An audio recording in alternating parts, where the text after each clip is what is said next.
Hey everyone, how are y'all doing today? Hope everyone's doing well, staying safe. Today we're going to be doing an oil change, show you how to do an oil change. 2011 Dodge Grand Caravan, that same one that started many of my videos so far. But today we're just going to show you how to do an oil change and go from there. An oil and filter.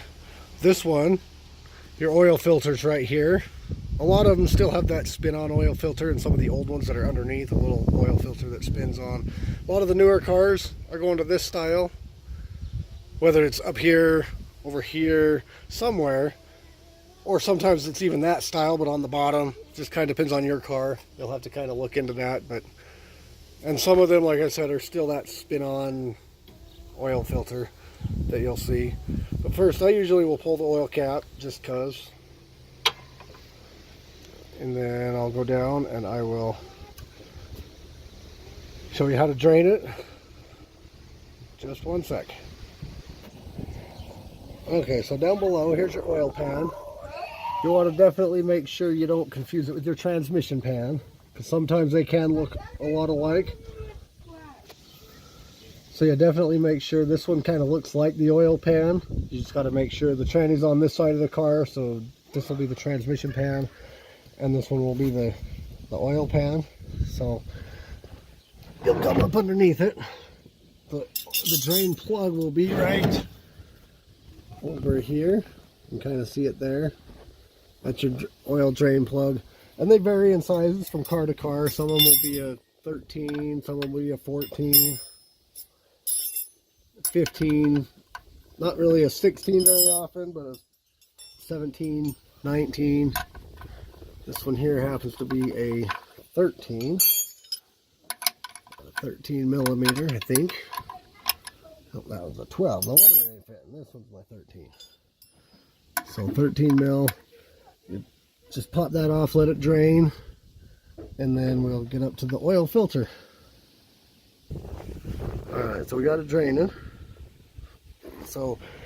And oftentimes you'll have to use a jack. You see how I've got a floor jack. Always, before you jack it up, always make sure you've chalked the back wheel.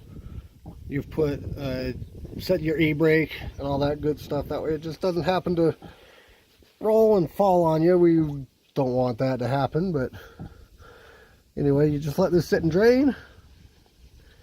And once it's all drained out, you put your spark plug back in, or your drain plug back in, and then we'll move up to the filter.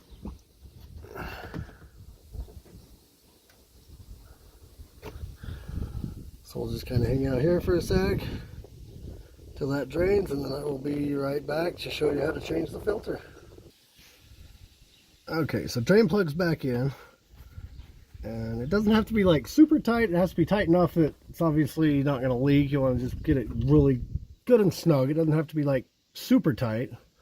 Whoever did this last put it in my opinion, a little bit too tight, but it wasn't too bad. But just make sure it's tight enough, but not like overly tight. It doesn't hold the car together.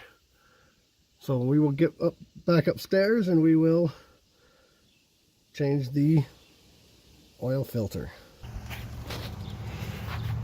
Okay, it appears I forgot to bring home the right socket, but I'll use this wrench. It's a tad big. It's a 24. This is a 25. Should still work, hopefully.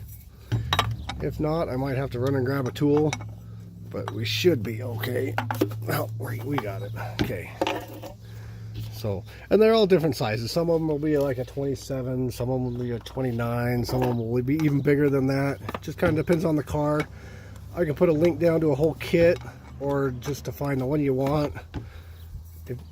If you just do one car and that's it, just your car, then it's not necessary to get a whole kit. But if you do this a lot for friends, family, whatever, then it wouldn't hurt to get the kit. I'll leave the link down in the description for the kit of these. They make different sizes and all that, so we'll leave a link down below.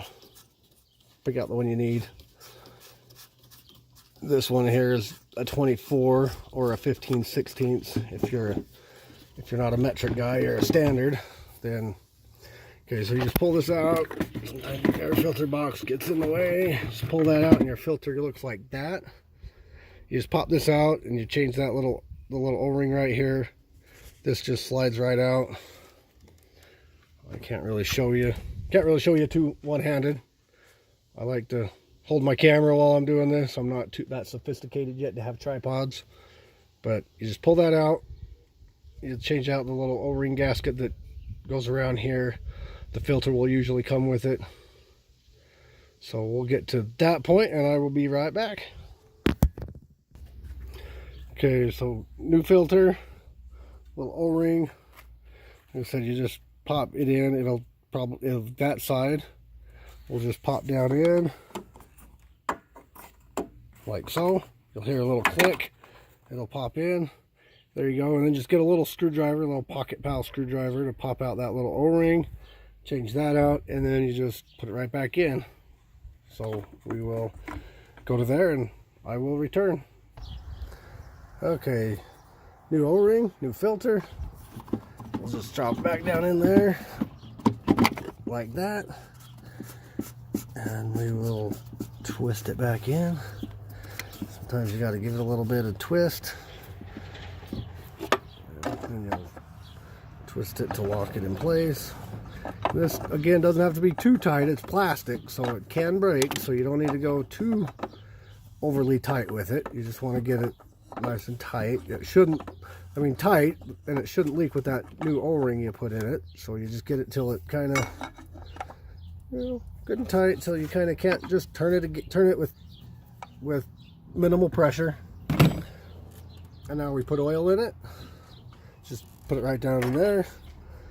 Your cap will usually tell you the weight. This one takes 530. Some of them will use 020, 0 whatever, 520.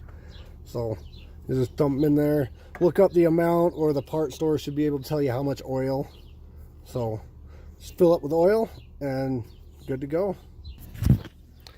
All right, always nice to grab a funnel, make it easier. Just pour it right on in there. Oh, and then the funnel tips over and I make a big old mess. See, one-handed. So I guess this is where I'll let you go. Now that I made a big old mess to clean, just you pour your oil in there, start it, come back out, check it when you're done, make sure if you have to add any, and you're good to go.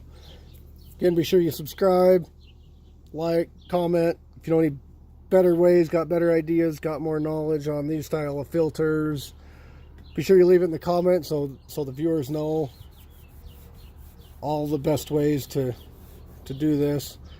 And I will see you all next time.